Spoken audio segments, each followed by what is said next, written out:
Okay, this is the first time I've had I have a day off, and taking an extended study break because I just couldn't take any more reading about cardiac drugs, and to start some cleanup and clean out the yoga room and do it over. And this is the first time I had to sit down, and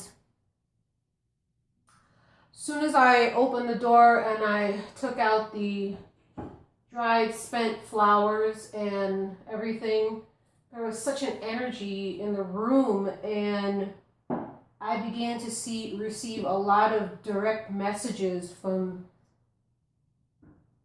Santísima Muerte, and she has a lot on her mind, so I figured I would sit down and listen and do a pendulum session, and maybe I'll record some of it. I said I would sit down and hear what she has to say.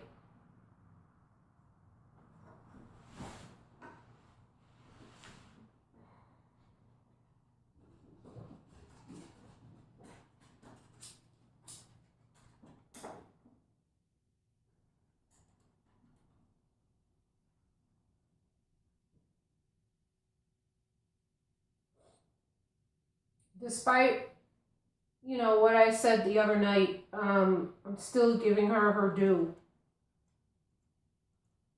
I thought about her original spot used to be in my bedroom, and one day my husband went in there and ate food off the altar.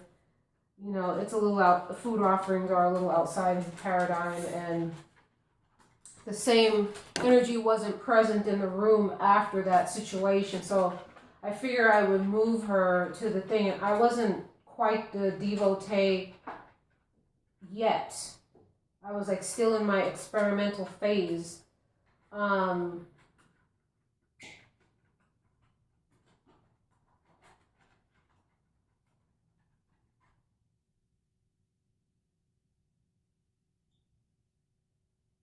The first time I offered her the Patron, I sprayed the statue with my mouth, and I said, "This tastes entirely too good. I don't want to get used to alcohol." I don't mind using the alcohol as a vibration, as an offering, but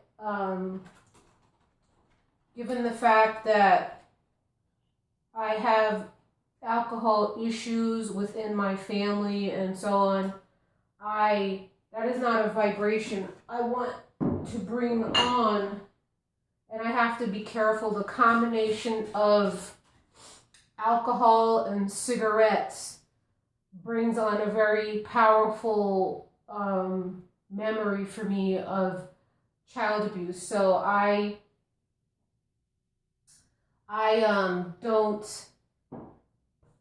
careful is what I'm saying. Usually I play my music and really, really get in the mood. I have a particular piece of music I always play to introduce my sessions.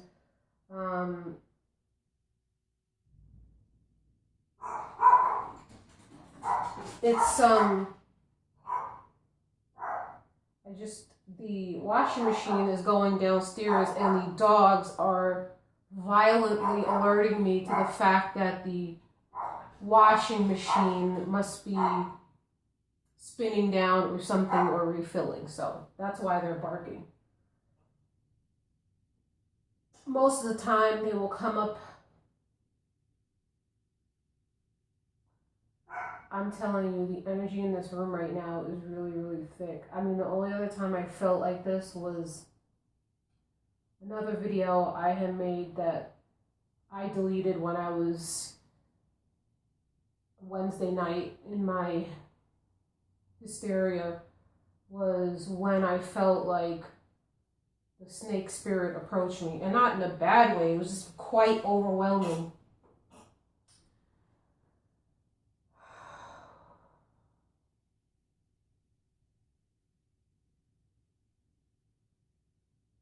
What I was saying to another YouTuber when I made that video about the night I lost my nerve, I really did lose my nerve. I'm not ashamed to say that we need to have this open conversation about mental health. And, I once read something about, all the crazy people involved in paganism and stuff like that. Why is that? Now, why is that? That's because, although the Roman Catholic Church has done a very good job of kind of updating themselves, they're still a little backward on things, and the major organized religions, maybe with the exception of Buddhism, have done a woeful job. They really have dropped the ball on the mental health of their worshippers. And so a lot of people turn to things in the alternative and the new age to solve their mental health problems. And that's why maybe there's a high proportion. I don't know if that's exactly true. People repeat things that, when you actually run the numbers and you apply actual logic and objectivism to the situation, you find out it's actually not true. But if I wanted to entertain the idea that there are a lot of mentally ill people involved in New Age alternative religions, earth-based religions, paganism, heathenism, stuff like that, I always tell people, no matter which direction I go in with heathenry, worshiping, honoring the Northern European deities broke my winter blues. I have not had a problem, serious problems with the winter blues since then, and I'm have better cold tolerance. So that's my thing with mental health. And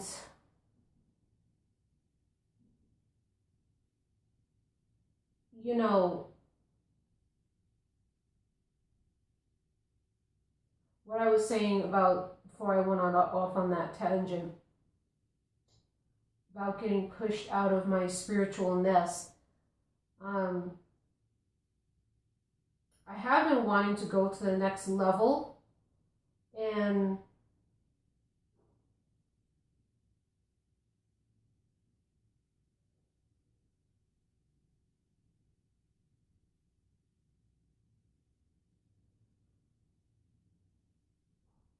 I stopped because,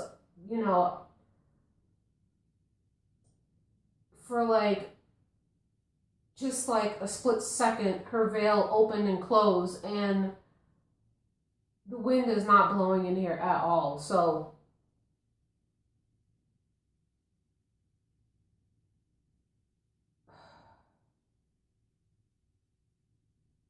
I'll say a word about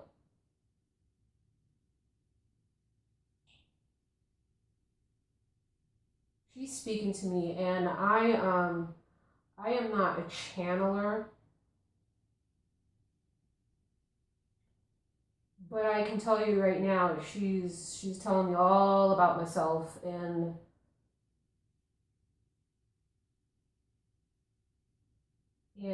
she's after me about not taking care of myself, like the nagging Latin Caribbean grandma she is. Oh God, she reminds me so much of some of my relatives. Holy cow.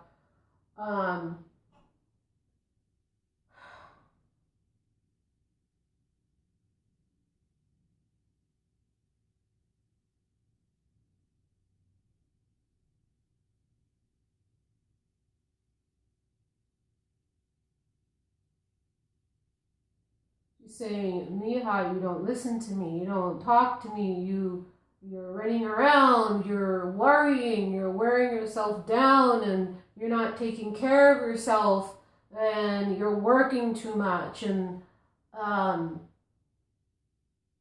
the more time you spend in here with us, and by us, she is meaning St. Martin de Porres. And she and St. Martin de Porres are like that. He's like a